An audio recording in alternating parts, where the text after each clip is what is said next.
Hello friends, in this quick tutorial I'm going to show how to blend in Photoshop. This will be the background and I'm dragging this image over my background.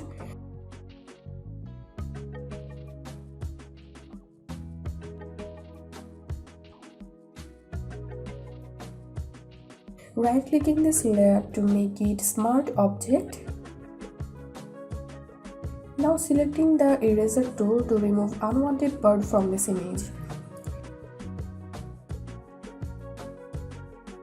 Removing all unwanted bird carefully.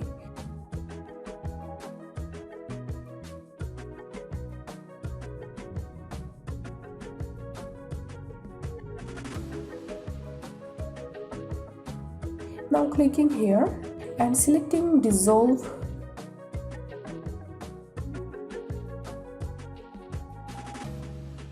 Making it a little bit bigger so it will be look better.